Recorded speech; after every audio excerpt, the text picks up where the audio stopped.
안녕하세요. 저는 서울에서 3살 된 딸아이를 키우고 있는 싱글맘입니다. 아이를 키우면서는 제 나이를 잘 안 헤아려보게 되는데 지금 가만히 생각해보니 저도 벌써 37살이네요. 오늘 유난히 힘든 날이었어요. 지친 몸으로 늦게 집에 돌아와서 혼자 홀짝홀짝 술 한잔 했네요. 엄마를 기다리다가 먼저 잠들었다는 아이 얼굴을 가만히 들여다보고 있자니 지금까지 살아온 인생이 주마등처럼 지나갑니다. 누구에게나 아이는 축복이고 선물이겠지만 저에게는 조금 더 특별한 아이거든요. 한 번도 제 이야기를 자세히 해본 적은 없었는데 오늘은 누구라도 붙잡고 넋두리 해보고 싶어졌어요. 영화 같은 제 이야기 한번 들어주시겠어요? 남편과는 대학교 1학년 때부터 CC였어요. 처음 만난 건 1학년이 듣는 교양 수업에서였는데 남편은 맨날 지가 그랬어요. 늦었다고 살금살금 들어오다가 우당탕 소리를 내며 넘어지거나 뭘 떨어뜨려서 사람들의 이목을 집중하게 만들었죠. 그러고는 해맑게 웃으면서 큰 소리로 죄송합니다 하고 꾸벅 인사를 하는 한마디로 미워할 수 없는 캐릭터였어요. 곱상한 얼굴에다 키도 큰데 백화점 브랜드의 옷을 늘 깔끔하게 입고 다녔어요. 하는 짓이 왠지 철없는 도련님 같아서 남자로는 끌리지 않았지만 입고 다닌 스타일이 너무 마음에 들어서 자꾸 눈이 가더라고요. 저는 패션 디자인과였거든요. 어릴 때부터 옷을 너무 좋아했고 틈만 나면 동대문 시장에 가서 옷 구경하는 게 취미였어요. 고등학교 때는 동대문에서 옷을 사와서 친구들에게 팔기도 했어요. 친구들 사이에 입소문이 날 정도로 장사가 잘 되어서 용돈도 쏠쏠하게 벌었죠. 그렇게 패션 디자이너의 꿈을 안고 패디과에 진학했어요. 중간고사 때 남편이 제 노트를 빌려간 것을 계기로 서로 친해졌어요. 밥 한 번 같이 먹고 커피 한 잔 같이 마시고 수업도 같이 듣고 하다 보니 자연스럽게 연인이 되었죠. 남편은 그야말로 철부지 아들 같았지만 저에게 늘 대단하다고 말해주고 제 꿈을 진심으로 응원해 주었어요. 남편의 그런 모습이 저를 충만하게 해주었던 것 같아요. 저는 대학을 졸업하자마자 대기업에 취업했지만 회사에서 하는 일은 제가 기대하는 것과는 많이 달랐어요. 정말 실망스럽고 몸도 마음도 너무 힘들었지만 얼른 돈을 모아서 제 쇼핑몰을 하겠다는 생각으로 하루하루 버티며 살았어요. 그동안 남편은 공익근무요원 복무를 마치고 졸업을 하게 되었는데 그제서야 취업 준비를 시작했어요. 제대로 된 스펙 하나 없이 2년 넘게 서류 한 번 통과한 적이 없었어요. 그런데도 여전히 해맑고 걱정이 없는 것 같더라고요. 남편의 그런 모습에 이 사람과의 미래가 그려지지 않아서 이별을 고민하고 있을 때였어요. 그날이 발렌타인데이였는데 오랜만에 좋은 데서 밥을 먹자면서 호텔에 있는 레스토랑으로 데리고 가더라고요. 그런데 그 자리에 남편의 부모님이 나와 계셨어요. 부모님을 처음 뵙는 건 아니었지만 예상하지 못한 상황이라 좀 당황스러웠죠. 그런데 그 자리에서 더 당황스러운 이야기를 하시더라고요. 아무리 봐도 이놈이 취업하긴 글렀고 남의 밑에서 일할 수 있는 놈도 아니다. 그래도 우리 집이 어렵지 않으니 지 사업 해보라고 뭘 하나 차려주고 싶은데 이놈 혼자 하라고 하면 하는 족족 말아먹을 걸 내가 안다. 오래 지켜보니 진이 너는 내가 이놈보다는 믿을만 하겠더라. 이 양반이 너희 사업 자금을 대주시겠단다. 우리가 도와줄 테니 진이 너 현빈이랑 사업 한번 같이 시작해보면 어떻겠니? 초기 자금으로는 모자라지 않을 만큼 지원하시겠단다. 너희가 이만큼만 나왔는데 더 미룰 것 뭐가 있니? 그냥 너희 결혼해라. 예물 예단 이런 헐에 생략하고 소박하게 가족들만 모여 시골리고 현빈이 아파트에서 같이 살면서 너희들 사업 한번 같이 해봐라. 남편의 집안 사정을 아주 자세히 알고 있지는 못했지만 경기도 근처에 대대로 물려받은 땅이 많고 20여 년쯤 전에 그 일부가 고속도로에 유입되면서 엄청난 보상을 받았다고 하더라고요. 친구들 중에는 남편 집안의 부를 부러워하거나 시기하는 애들도 있었지만 저는 사실 경제력을 알고 사귄 것도 아니었고 그를 만나면서 그 집안의 재산이 저와 관계 있는 일이라고 생각해 본 적은 없었어요. 그런데 이 남자랑 결혼을 하면 제 브랜드를 만들고 싶었던 꿈을 이룰 수 있다고 하는데 이게 현실 같지도 않고 한동안 그냥 멍해지더라고요. 그 자리에서 제가 무슨 이야기를 하고 무엇을 먹었는지 아직도 기억이 나지 않아요. 마치 꿈을 꾼 것처럼요. 이렇게 사업을 할 수 있는 기회는 제 인생에서 2번 다시 오지 않을 것 같아서 솔직히 붙잡고 싶긴 했는데 꼭 돈 때문에 결혼하는 것 같아 제가 너무 속물 같더라고요. 그래도 저희 부모님도 동의하시고 친한 친구들도 저를 지지해 주었어요. 너무 갑작스럽고 둘 다 아직 어리긴 하지만 너희는 가장 순수할 때 만나서 6년이나 만난 사이잖아. 그만큼 오래 연애했으니 결혼하는 게 당연하지. 그런가? 나 돈 때문에 결혼하는 거 아니겠지? 그럼 절대 돈 때문에 결혼하는 건 아니지. 이런 기회도 아무에게나 오는 게 아니야. 이런 기회를 제안받은 것도 네 복인 거야. 정말 감사하게 받아서 현빈이랑 같이 사업 잘해봐. 그 다음에 다 갚아드리면 되지. 안 그래? 그렇게 우리는 결혼하게 되었고 작은 사무실을 하나 얻어 인터넷 쇼핑몰을 시작했습니다. 고등학교 때부터 사입하던 실력으로 예쁜 디자인을 독점으로 잘 뽑아왔고 제가 직접 디자인한 자체 제작 상품들도 판매했어요. 오랜 시간 꿈꿔온 일이었기 때문에 밤낮 없이 일해도 힘든 줄 몰랐어요. 남편은 명목상 대표였지만 역시 사업에는 크게 관심이 없었어요. 그나마 다행인 건 그래도 제가 하자는 대로 군소리 없이 따라준다는 것이었죠. 온라인 마켓으로 시작해서 2년 만에 오프라인 매장도 열게 되었는데 그런 과정에서 부동산에 대해 좀 공부를 하게 되었어요. 이렇게 저렇게 부동산으로 재테크를 하다 보니 작은 상가도 몇 채 얻을 수 있었죠. 자산이 늘어갈 때마다 시부모님이 주신 사업 자금부터 갚으려고 했어요. 이렇게 자산을 키울 수 있었던 것은 시부모님 덕분이라고 늘 생각하고 있었기 때문에 이자까지 더해서 몇 번이나 돌려드리려 했죠. 또 그렇게 해야 진정으로 제 사업이라고 할 수 있을 것 같았어요. 그런데 시부모님은 언제나 단호하게 거절하셨어요. 대신 부동산 자산을 아들 명의로 해달라고 하셨어요. 부동산이라는 건 아무래도 여자보다는 남자 이름으로 되어 있어야지. 여자가 주인이면 세입자도 그렇고 공인중개사도 아주 쉽게 보는 법이야. 그래, 그런 건 어른 말 들어 손해되는 거 하나 없어. 돈 갚을 필요 없고 상가 명의만 아들 이름으로 해라. 그걸로 대신해. 회사는 시부모님이 돈을 대줬으니 남편을 대표로 세웠다지만 제가 만든 부동산 자산까지 남편 명의로 하는 건 아무래도 좀 억울했어요. 그래도 초기 자금을 갚는 대신에 그렇게 해달라는데 냉정하게 거절할 수가 없더라고요. 집안에 괜한 갈등을 만들고 싶지도 않았고요. 이렇게 모든 게 순탄한 것 같던 저희에게 딱 한 가지 마음대로 되지 않는 건 바로 아이였어요. 결혼 5년 동안 피임을 하지 않았는데도 아이가 생기지 않았거든요. 임신이 안 되는 게 좀 신경이 쓰이긴 했지만 많이 걱정하거나 임신을 하기 위해 일부러 노력하지는 않았어요. 언제든 아이가 찾아오면 기쁘게 낳을 생각이었지만 둘 다 나이가 젊었고 무엇보다 저는 아직까지 사업에 더 욕심이 있었기 때문에 임신 자체가 그렇게 급하진 않았거든요. 그런데 시가에서는 제가 30살이 되는 해부터 임신에 대해 엄청 걱정하셨어요. 시어머니는 저만 보면 임신 이야기를 하셨고 시아버지는 외손주는 남의 자식이고 친손주가 있어야 집안의 대가 끊기지 않는다는 것을 늘 강조하셨어요.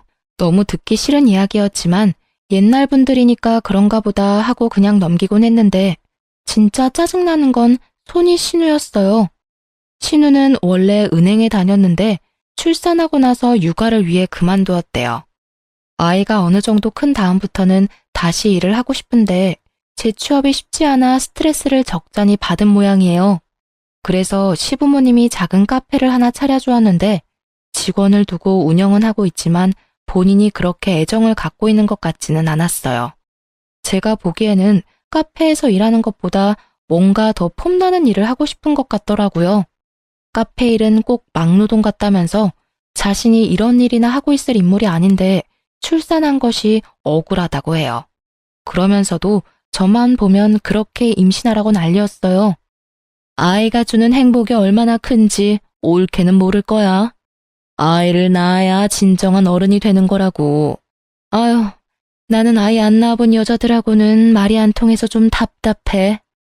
옳게. 1살이라도 어릴 때 애 가져야 돼. 나이 들어서 임신하면 기형아 확률이 더 높아지는 건 알지?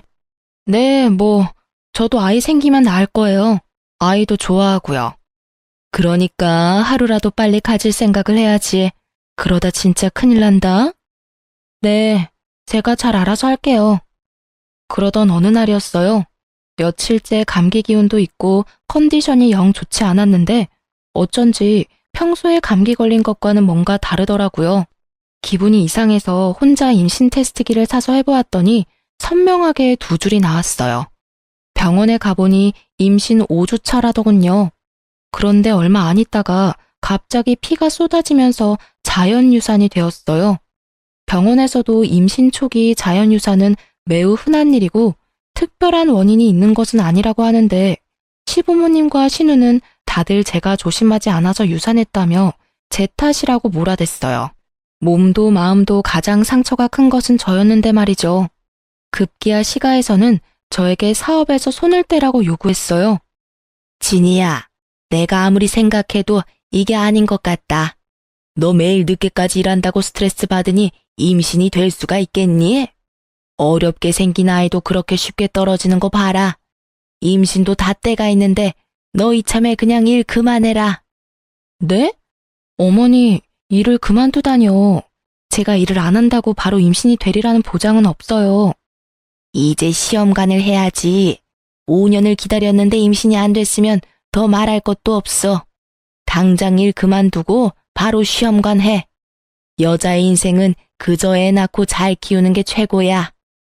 어머니, 이 사업은 저한테 그렇게 쉽게 그만둘 수 있는 일이 아니에요. 제가 저 바닥부터 하나하나 차곡차곡 쌓아 올린 회사인데요. 또 지금 너무 잘 되고 있는데 이걸 어떻게 접어요? 아이, 그럼 이렇게 잘 되는 사업을 그냥 접기는 너무 아깝지. 그러니까 올케가 임신하고 애 키우는 동안 내가 그거 맡아서 잘해볼게. 그냥 접는 것보다 나한테 맡기는 게 훨씬 낫지. 올케 임신 여기서 더 늦어지면 진짜 큰일 난다.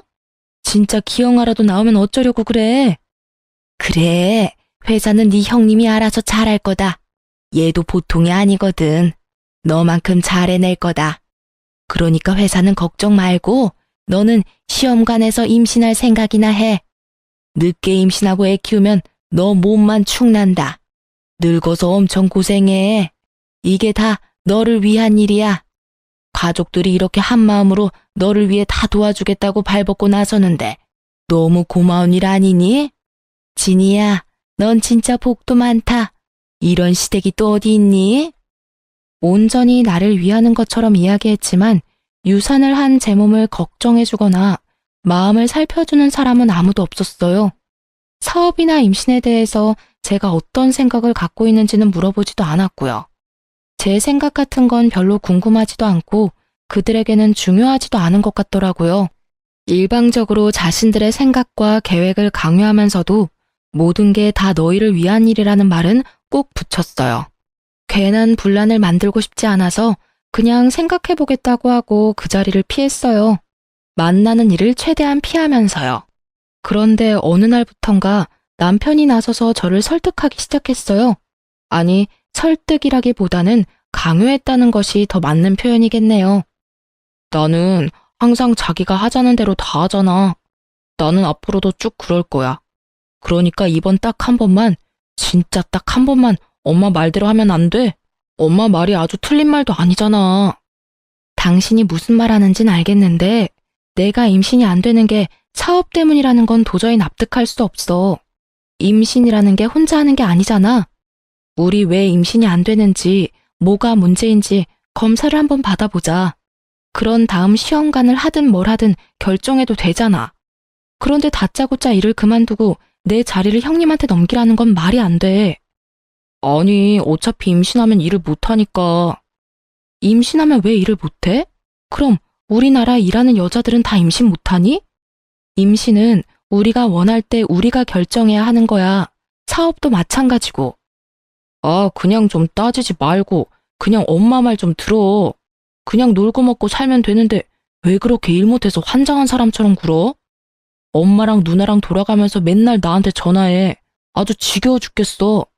아빠는 우리 집 대 끊길까봐 잠이 안 온대. 그놈의 대가 뭔지. 요즘 세상에 대가 끊기네 마네 하는 게 말이 안 되잖아요. 시가 사람들에게 저는 그저 무능한 아들 대신 일해주고 자기 집안 대를 이어줄 아이를 낳아주는 사람이었어요. 그때까지는 피하기만 했는데 이제는 안 되겠다 싶어 시부모님을 찾아가서 말씀드렸어요. 어머니, 저는 당연히 아이를 낳을 생각이긴 하지만 지금 당장 시험관을 하고 싶지 않아요. 먼저 왜 임신이 되지 않는지 남편과 함께 검사는 받아볼게요. 제가 아니라 남편에게도 문제가 있을 수 있잖아요. 요즘 남성 난임도 많다고 해요. 아니 얘, 우리 현빈이가 무슨 문제가 있다고 그래? 멀쩡한 애를 얘가 병신을 만드네. 임신이 남자 탓이 어딨니? 다 네가 일한다고 몸을 제대로 관리하지 않아서 임신이 안 되는 거지. 임신을 혼자 하는 것도 아니고 몸 관리는 저보다 현빈이가 더 안 하는 거 아시잖아요. 그건 검사 받아보면 알겠죠. 그리고 저에게는 지금 아이보다 사업이 더 중요해요. 물론 부모님이 도와주셨지만 제가 첫 삽부터 하나하나 제 손으로 쌓아올린 그야말로 제 자식 같은 회사입니다. 대표는 제가 아니지만 제가 다 키운 회사예요. 저는 그만둘 생각도 없고 형님에게 맡길 생각은 더더군다나 없습니다. 진작에 했어야 하는 일이지만 이참에 대표이사도 저로 바꿀 생각입니다. 뭐가 어쩌고? 참, 기가 차서 말이 안 나온다. 어쩜 이렇게 눈을 똑바로 뜨고 따박따박. 내가 나조차고 이런 소리 하는 거니? 다 너희들 좋으라고 하는 소리지? 됐다. 네 생각 아주 잘 알았다. 너 아주 잘났구나. 여자가 대표인 회사가 잘 돌아가겠다. 잘난 너희들 꼴도 보기 싫다. 앞으로 우리 집에 오지 마라. 시어머니는 기가 막힌다며 부들부들 떠시고 시아버지는 한마디도 안 하시다가 자리를 박차고 나가버리셨어요.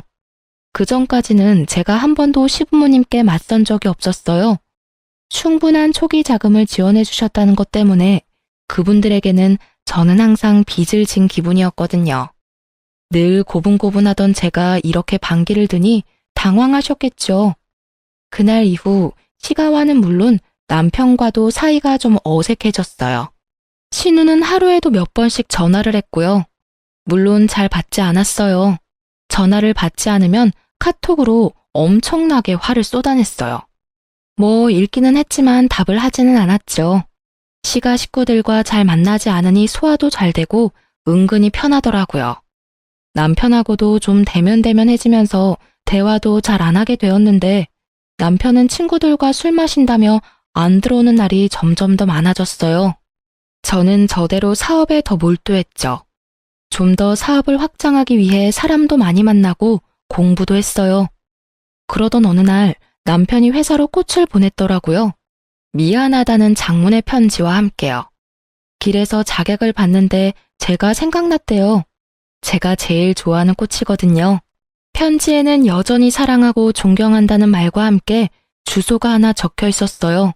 오랜만에 같이 저녁을 먹고 싶다면서요. 편지를 읽고 펑펑 울었어요. 그래도 고마운 분들이고 내가 사랑하는 사람인데 너무 제 생각만 한 것 같아서 미안한 마음이 들었어요. 그날 이후 저희는 다시 가까워졌어요. 남편이 저에게 애를 많이 쓰더라고요.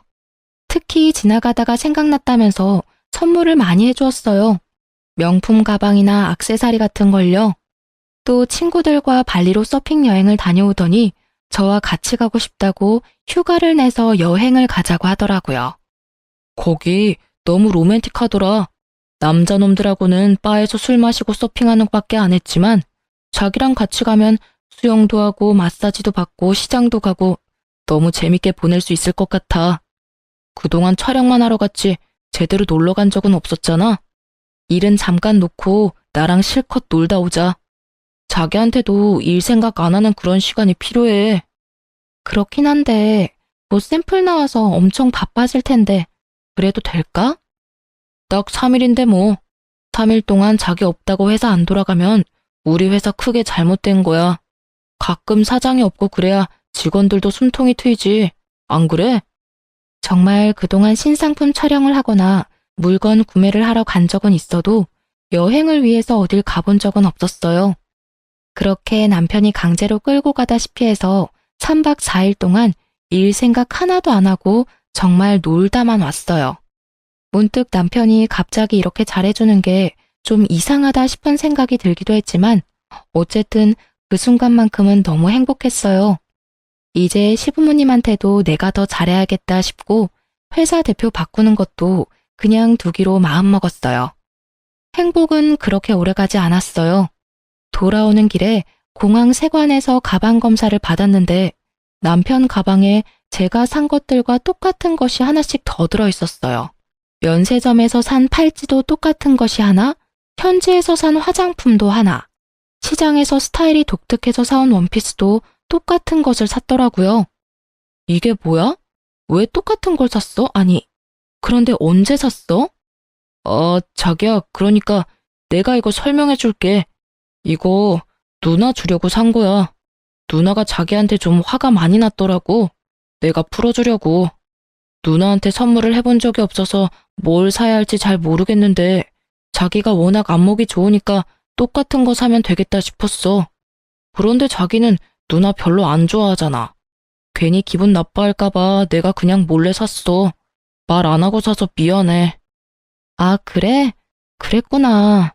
그럼 나한테 말을 하지. 형님한테 더 어울릴 만한 걸 골라줬을 텐데. 누가 봐도 신우에게 어울릴 만한 것들이 아니었어요. 심지어 원피스는 사이즈도 맞지 않았고요.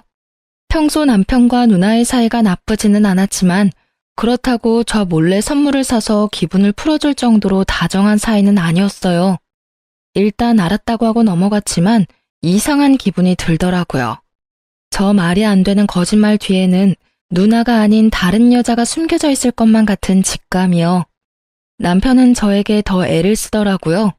선물 공세에 이어 술이 얼큰하게 취해 들어와서는 괜히 마사지도 해주고 생전 안 하던 집안일도 자기가 한다고 까불다가 엉망진창을 만들어 놓았어요. 이런 남편의 노력이 어쩐지 순수하게 느껴지지 않았어요.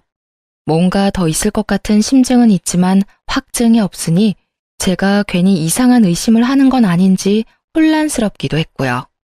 그러던 어느 날 제 차가 리콜이 되어 남편 차를 잠깐 쓰게 되었어요. 우연히 남편 차의 글로브 박스를 열었는데 거기에 못 보던 핸드폰이 하나 들어있더라고요. 손에 들고 잠시 고민을 하다가 전원을 켜보았어요.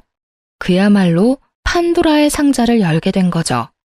다른 여자와 나눈 뜨거운 대화들, 친구들이 아니라 그 여자와 다녀온 여행, 누나에게 준다던 선물의 인증샷까지. 남편의 외도를 너무나도 적나라하게 내 눈으로 확인했어요. 남자가 바람을 피면 오히려 집에 와서 잘해준다고 하더니 그 모든 것이 바람 피면서 저에게 쇼한 것이더라고요. 그날 밤에도 술을 마시고 늦게 들어왔는데 한 손에 꽃다발을 사들고 왔더라고요. 꽃다발 따위 쓰레기통에 처박고 싶은 심정이었지만 일단 물 한 잔 떠주고 이야기 좀 하자고 했어요. 왜? 무슨 일 있어? 얼굴이 왜 그래? 어디 아파? 병원 갈까? 저는 말없이 차에 있던 핸드폰을 내밀었어요. 남편의 눈이 2배는 커지더라고요. 이거 어떻게 자기가... 아니, 이거 내 거 아닌데? 이거 뭐야? 다 봤어. 그동안 쇼하느라 엄청 힘들었겠다. 발리에서 산 선물들 누나 준다더니 내가 아는 누나가 아니던데? 형님이 알면 서운하겠다. 남편은 어쩔 줄 모르고 동공이 마구 흔들리더니 갑자기 핸드폰을 집어던지고 골프채를 들어 물건을 때려 부셨어요. 왜 남의 물건에 허락도 없이 손을 대고 난리야? 아무리 부부라도 프라이버시가 있는 거 아니야? 내가 너 이래서 너랑 사는 게 정말 숨 막혀. 너 나 무시하잖아. 너 우리 엄마 말도 안 듣고 누나 전화도 안 받고. 내가 둘한테 얼마나 시달리는 줄 알아? 너는 너무 너 혼자 잘났어. 잘난 너랑 사는 거 나 진짜 힘들어. 오, 그래? 그랬구나. 나는 나만 너랑 사는 게 힘든 줄 알았는데 너도 그랬다니 다행이다. 이제 그만 살면 되겠네. 이렇게 마음이 잘 맞을 줄이야. 남편도 그랬지만 시가에서도 남편이 바람핀 것은 모두 제 탓이라고 하더라고요. 제가 남편과 시가를 무시하고 그놈의 임신도 하지 않았기 때문이라고요. 저는 그 길로 짐을 정리하여 집을 나왔고 남편의 외도를 사유로 이혼 소송을 냈어요. 부동산 자산은 남편 명의로 되어 있지만 제가 전적으로 형성한 것이니 제가 가져올 수 있도록 재산 분할을 청구했죠. 굳게 마음을 먹고 준비를 단단히 했지만 제대로 싸워보지도 못하고 허탈하게 끝이 났어요. 이혼 소송을 낸 지 한 달도 채 되지 않았을 때 남편이 새벽에 만취한 상태로 무단횡단을 하다가 교통사고를 당했거든요. 병원으로 옮겨져 3일 동안 의식이 없다가 결국 세상을 떠났어요. 정말 믿기지 않는 일이었죠. 시가에서는 이번에도 저 때문에 남편이 죽었다고 몰아세웠어요. 제가 이혼 소송을 내서 남편이 극도로 스트레스를 받았다면서요. 남편은 여자하기 나름인데 한 번쯤 용서하고 다독이지 못한 제가 천하의 나쁜 년이라며 원망했고 너도 벼락 맞아서 죽으라면서 저주하고 갖은 욕설을 퍼부었어요. 시어머니에게 뺨을 얻어맞기도 하고 머리카락을 뜯기기도 했어요. 남편의 사망은 저에게도 충격이었어요. 이혼의 귀책은 남편에게 있었지만 정말로 제가 소송을 낸 것 때문에 남편이 죽었다는 생각에 엄청난 죄책감이 들었어요. 그래서 욕하면 욕하는 대로, 때리면 때리는 대로 그냥 당하고 있었어요. 그들 말이 다 맞는 것 같더라고요. 그냥 이들 앞에서 내가 죽어버리면 이들에게 좀 위로가 될까? 그렇게 하면 내 죄를 용서받을 수 있지 않을까 하는 생각도 해봤고요. 시가 식구들은 저를 장례식장에 들어오지도 못하게 했어요. 그래도 저는 차마 장례식장을 떠날 수가 없어서 3일 내내 장례식장 밖에서 앉아 울고 있었어요. 장례식장 밖에서 울고 있는 저를 찾아오는 사람은 손이 신우밖에 없었어요. 그것도 한두 번이 아니라 집요하게 찾아왔죠. 옳게, 그 회사는 우리 현빈이 명의로 되어 있고 초기 자본금도 다 아버지가 대줬다는 거 잊지 않았지? 그러니까 서로 얼굴 붉히지 말고 미리 회사 정리하고 나가줬으면 좋겠어. 나중에 이야기해요. 나중에 이야기한다고 달라질 게 없어. 이게 내가 올케랑 상의하는 건 줄 알아? 그래도 그간에 정이 있어서 올케가 정리하라고 내가 기회를 주는 거야. 장례식장 밖에서 울고 있는 저를 찾아와 하루 종일 그 이야기를 했어요. 장례가 끝난 이후에도 시도 때도 없이 전화하고 전화를 받지 않으니 수십 통의 카톡을 보내더라고요. 남편이 죽은 것이 본인이 회사를 차지할 수 있는 절호의 기회라고 생각하는 것 같아 보였죠. 신우의 집요한 요구에도 입을 꾹 다물고 있었고 전화나 카톡 폭탄에도 별다른 반응을 하지는 않았지만 정말 처음에는 그렇게 하려고 했어요. 남편이 나 때문에 죽었는데 제가 무슨 낯으로 남편과 함께 운영했던 회사에서 계속 일을 할 수 있겠나 싶어서요. 장례를 마치고 오랜만에 회사에 출근해서 오래 같이 일한 직원들과 함께 식사를 하면서 앞으로 회사가 이러이러하게 될 것 같다고 말을 했죠. 당분간은 대회비로 해달라는 당부와 함께요. 아니 이사님, 그게 무슨 말씀이세요? 이 회사가 이사님에게 어떤 회사예요? 그걸 왜 그 집에 넘겨요? 안 돼요 이사님, 정신 차리세요. 대표님이 돌아가신 건 너무 슬프고 안타까운 일이지만 그게 왜 이사님 때문이에요? 저희가 모른 척하고 있었지만 소문 들어서 다 알고 있어요. 바람을 피운 것도 대표님이고 술 먹고 무단횡단하다가 사고를 당한 것도 대표님이 잘못한 거잖아요. 미리 말씀드리지 못했지만 저희 직원들이 대표님이 다른 여자 만나는 거 본 적 있어요. 그래서 회사에 소문도 돌았고요. 대표님이 이사님과 여행 가신다고 할 때 저희 다 경악했어요. 두 분 이혼하신다는 소문에 저희가 얼마나 다행이라고 생각했다고요. 이런 거 미리 말씀드리지 못해 정말 죄송해요. 네, 이사님, 절대 안 돼요. 저희 지켜주셔야죠. 대표가 바뀌면 저희 다 그만둘 거예요. 그럼 이 세상에 우리 브랜드 없어지는 거예요. 제발 정신 차려주세요. 저희 회사 지켜주세요. 이사님 피땀으로 만든 회사잖아요. 직원들의 말에 갑자기 정신이 번쩍 들더라고요. 정말 그랬어요. 남편이 죽은 건 너무 슬프고 안타까운 일이었지만 정말 그가 저 때문에 죽은 건 아니었어요. 바람을 피운 것도 그였고 시가 사람들 말대로 제가 남편이 바람핀 것을 용서해야 할 이유 같은 건 하나도 없었어요. 술을 먹은 것도, 무단횡단을 한 것도, 그래서 죽은 것도 제 잘못이 아닌 그의 잘못이었어요. 여기까지 정리가 되고 나니 내가 일군 이 회사는 절대 뺏길 수 없다는 생각이 들었어요. 회사뿐만 아니라 그동안 내 피와 땀으로 만든 재산도 다 찾아와야겠다고 마음먹었어요. 그동안은 소화도 안 되고 구토가 나서 잘 먹지도 못했는데 갑자기 기운이 솟으면서 이것저것 먹고 싶은 것도 생기고 밥도 잘 챙겨 먹고 다녔어요. 남편이 사망하면서 이혼 소송은 무효가 되었고 상속으로 재산을 정리해야 했어요. 우리 부부는 아이가 없었기 때문에 저와 시부모님이 남편의 재산을 공동으로 상속받는 상황이 되었죠. 법적으로 시부모가 각각 1이고 저는 1.5가 되어서 결과적으로는 시부모가 더 많이 가져가는 모양새가 되더라고요. 상속의 규모도 그렇지만 어떤 것을 나눌 것인가도 신중해야 했어요. 자칫 잘못하면 상속세 폭탄만 맞게 되고 제 손에 쥐어지는 것이 없겠더라고요. 어찌된 영문인지 남편의 재산을 정리하는 와중에 저는 모르고 있었던 재산이 꽤 나타났어요. 알고 보니 시아버지가 세금을 피해보려는 목적으로 남편 이름으로 된 계좌를 만들어 적지 않은 현금을 넣어두었어요. 또 시부모가 신우에게 차려준 카페도 남편의 명의로 되어 있었어요. 부동산은 남자 명의로 되어 있어야 한다는 것이 시아버지의 신념인데 본인 이름으로 하자니 세금이 걸리고 사위는 남의 자식이니 못마땅하고 자기 자식인 아들 이름을 걸어둔 모양이에요. 이 재산들은 현빈이도 잘 몰랐던 내 재산이다. 내가 만들어 온 재산이란 말이다. 이건 네가 손댈 수 없다. 네 상속분에서 이 부분은 다 우리에게 돌려놔라. 내 아들이 너 때문에 죽었는데 이런 것까지 네가 다 가져간다면 그게 사람이겠니? 인두껍을 쓰고 어떻게 그래? 마음 같아서는 한 푼도 안 주고 쫓아내고 싶건만. 평생 놀고 먹는 것밖에 할 줄 모르는 사람이었어요. 이 사람 앞으로 된 재산 다 제가 만든 것들입니다.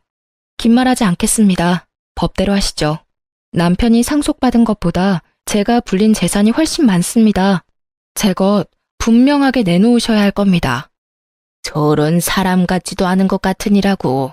다 우리가 준 돈으로 시작한 것들인데 거기에 네 것이 어디 있어? 우리가 아니었으면 네가 무슨 재주로 그렇게 할 수 있냐고. 시부모는 거품을 물고 저를 비난했지만 저는 눈 하나 깜짝하지 않았어요. 당당했거든요. 처음에 시부모님이 돈을 내어주신 것은 맞지만 몇 번이나 돌려드린다는 걸 고사하고 거절한 것은 그분들이었으니 그 돈에 대해서는 제가 주눅들 이유가 없더라고요. 사실 결혼 생활 내내 뭔가 빚진 것 같은 기분 때문에 저도 시가에 적지 않은 노력을 했어요. 좀 부당하다 생각되어도 시부모님 하라는 대로 고분고분 말도 들었고 해마다 때마다 물질적으로나 물리적으로나 저는 최선을 다했어요. 더군다나 밤낮으로 일해서 재산을 만들었고 매일 놀고 먹기만 하는 한량 같은 남편의 재산까지 제가 착착 불려주었잖아요. 저에게 수고했다 절을 해도 시원치 않은데 계속 비난만 하는 그들에게 저도 더 이상 당하지 않을 거라고 마음을 굳게 먹었죠. 제가 기여한 부분들을 증명해서 재산을 가져오기 위해 변호사를 고용하고 소송을 준비했어요. 변호사가 대리를 하지만 그래도 소소하게 신경 쓰고 자료를 찾고 준비해야 하는 일도 너무 많았죠. 그 와중에 회사는 계속 운영이 되어야 했으니 이런저런 스트레스가 너무 많아서 몸도 마음도 지쳐갔어요. 회사 하나만 지키고 나머지는 다 포기하고 싶은 생각이 들다가도 욕먹고 머리채 잡히고 얻어맞고 있던 순간들을 생각하면 바늘 쌈지 하나라도 더 빼앗아 오고 싶은 오기가 생기더라고요. 그야말로 악으로 깡으로 버텨가던 어느 날, 그날따라 유난히 피곤해서 아침에 일어나기가 너무 힘들었어요. 그래도 억지로 몸을 일으켜 회사에 출근한 것까지는 기억나는데 나중에 들어보니 제가 사무실 앞에서 쓰러졌다고 하더라고요. 직원들이 구급차를 불러 응급실로 옮겼다고 해요. 응급실에서 눈을 떠서 이게 무슨 상황인지도 파악이 잘 안 되는 와중에 의사에게 또 엄청난 이야기를 듣게 되었죠. 환자분, 이제 정신이 좀 드시나요? 임신 중이셔서 저희가 바로 약을 쓰지는 못했습니다. 큰 이상이 있는 건 아니고 과로로 의식을 잠시 잃으신 거라 수액 처치를 해드렸습니다. 나머지 수액 다 맞으실 때까지 좀 쉬시면 회복되실 겁니다. 다행히 아기에게는 전혀 지장이 없습니다. 그래도 임신 중에는 너무 과로하지 않으셔야 해요. 네? 지금 뭐라고? 아기? 임신이요? 제가 임신을 했다고요? 아니, 임신한 걸 지금까지 모르셨어요? 아이가 꽤 많이 컸던데요. 입덧도 있고 컨디션이 아무래도 달랐을 텐데요. 암튼 곧 산부인과 선생님 내려오실 거예요. 초음파 확인하시고 말씀도 들어보세요. 벌써 15주 정도가 되었다네요. 대충 따져보니 남편과 사이가 좋아졌을 때 생긴 아이였어요. 그동안 몸이 피곤하고 스트레스가 많아서 소화도 안 되고 입맛이 없는 줄만 알았어요. 평소에는 잘 먹지도 않던 복숭아가 먹고 싶어서 백화점을 2군데나 찾아다닌 날도 있었는데 그것도 스트레스 때문이라고만 생각했어요. 그러고 보니 허리선이 좀 둥실해지기도 한 것 같고 생리도 안 한 지 오래된 것 같은데 그동안은 정말 이것저것 신경 쓰고 여기저기 쫓아다니느라 저에게 관심을 두지 못했거든요. 몸 안팎으로 일어나는 변화에 대해서 미처 알아차리지 못했어요. 처음에는 정말 하늘이 무너지는 기분이었어요. 아이라니. 그동안 그렇게 기다리고 원할 때는 생기지도 않더니 왜 지금 이 시점에 아이가 생겼을까 싶어 하늘이 원망스러웠어요. 더군다나 남편은 죽었는데 아빠 없는 아이를 혼자 키운다는 게 자신도 없고 막막하기만 하더라고요. 아이는 이미 많이 큰 상태라 낙태도 어려운 상황이었고요. 처음으로 회사에 긴 휴가를 내고 며칠 밤낮을 집에서 울기만 했어요. 그날도 밤새 울다 지쳐서 늦게까지 침대에 누워 있었어요. 갑자기 제 배에서 뭔가 움직이는 느낌이 들더라고요. 잠옷을 걷고 가만히 배를 살펴보니 한 번씩 볼록볼록 튀어나오기도 하고 또 부르르 떨리기도 했어요. 그게 태동이더라고요. 아, 그때의 기분이란 정말 말로 표현할 수가 없었어요. 너무 신기하기도 하고 귀엽기도 하고. 한참을 크크 웃으면서 손가락으로 아기의 움직임을 따라다녔어요. 아기가 온몸으로 저에게 이야기하는 것 같았어요. 엄마, 나 여기 있다고. 엄마랑 잘 살고 싶다고. 엄마는 아기가 있는 줄도 모르고 여기저기 치이면서 전쟁을 하고 있었는데 그 와중에 혼자서 건강하게 제 뱃속에서 자라왔다고 생각하니 너무나도 아기가 대견해서 눈물이 쏟아졌어요. 지금까지보다 더 큰 소리로 엉엉 목 놓아 울었어요. 아기에게는 한없이 부끄러운 못난 엄마였지만 저 배꼽 아래서부터 단단하게 힘이 들어왔어요. 이제 더 이상 울지 않아도 될 것 같았어요. 세상에서 제일 강한 사람이 된 것 같았거든요. 우리 아기, 엄마에게 와줘서 고마워. 엄마가 널 지켜줄게. 엄마랑 행복하게 살자. 라고 속으로 다짐했죠. 뱃속의 아이는 딸이었어요. 우리 딸의 존재가 밝혀지면서 거짓말처럼 그 복잡한 싸움들이 다 해결되었어요. 직계 가족이 생겨서 남편의 재산은 뱃속의 아이와 제가 100% 상속하게 되어 시부모와 지리멸렬하게 싸울 필요가 없어졌어요. 저는 그저 잘 먹고 마음 편안하게 지내면서 아이가 건강하게 태어날 수 있도록 지켜주기만 하면 되었어요. 그렇게 임신 타령을 하던 시가 식구들은 제가 임신했다는 소식에 얼굴이 하얗게 질리더라고요. 물론 이번에도 친우가 쌍심지를 들고 나서긴 했죠. 그렇게 안 생기던 아이가 갑자기 생겼다고? 그거 현빈이 아이가 아닐 수도 있잖아. 네가 바람 폈을지 누가 알아? 친자 확인해야지. 좋아요. 친자 확인해드리죠. 하지만 여기까지예요. 저는 더 이상 여러분들의 그 어떤 요구에도 응하지 않을 겁니다. 이제 남편이 없으니 서로 얽히지 말고 각자의 인생 잘 살아가는 것으로 해요. 그게 무슨 말도 안 되는 소리니? 엄연히 우리 손주가 있는데 핏줄이 끊어질 수 있는 줄 아니? 지금 제가 동의를 구하는 줄 아세요? 나머지 모든 절차는 각자 변호사와 해결하기로 하죠. 양수 검사를 통해 친자임을 확인했어요. 신우가 늘 그렇게 걱정하던 기형아 검사도 함께 했네요. 선천적인 유전자 이상 없이 아주 건강하다는 것과 99.9% 친절하는 당연한 결과서는 변호사를 통해 전달했어요. 아이와 친정 부모님과 함께 살 집을 새로 구했어요. 좀 더 넓고 마당도 있어 아이가 뛰어놀 수 있는 곳으로요. 이사도 하고 집도 꾸미느라 몸은 힘들었지만 아이를 만나고 함께 살 생각에 하루하루 설레고 신이 났어요. 아이를 출산하는 병원도 조리원도 시가에는 절대 알려주지 않았죠. 저를 남편 장례식에도 못 오게 한 것처럼 한 번만 아이를 보고 싶다고 간절히 부탁하더라도 변호사의 전원에도 절대 응하지 않았어요. 어차피 남편이 없으면 남인 사람들인데 더 보고 살 이유가 있나요? 아, 남편 명의로 되어 있던 신우의 카페는 법에 따라 제가 상속받았고 바로 팔아 처분한 다음 상속세 내는데 보태었어요. 크진 않아도 목이 좋은 상가라서 값은 제대로 받았네요. 우리 딸은 저를 닮아서 건강하고 아주 똘똘하답니다. 아이가 커가는 게 너무 아쉽고 아까운데 벌써 3살이 되었어요. 밥도 잘 먹고 말도 얼마나 잘하는지 하루 종일 아이가 종알대는 소리가 끊이지 않는답니다. 덕분에 어른들의 얼굴에는 항상 웃음꽃이 피어있죠. 저희 회사에는 아동복 라인이 새로 런칭되었어요. 딸을 생각하며 제가 직접 만드는 옷이니만큼 시장에서도 반응이 아주 좋답니다. 디자이너 딸답게 패션에 민감하고 까다로워서 신제품을 출시하기 전에는 꼭 딸에게 승인을 받아야 해요. 그러다 보니 저희 회사에서 제일 공을 들이고 있는 것이 아동복이 되었답니다. 이렇게 최선을 다해 키우고 있지만 한 번씩 아빠가 없는 것에 대해 아이가 어떻게 받아들이게 될지를 생각하면 가슴이 먹먹해지곤 한답니다. 아이가 어린이집을 다니기 시작하면서 아빠에 대해 물어볼 때가 많아졌거든요.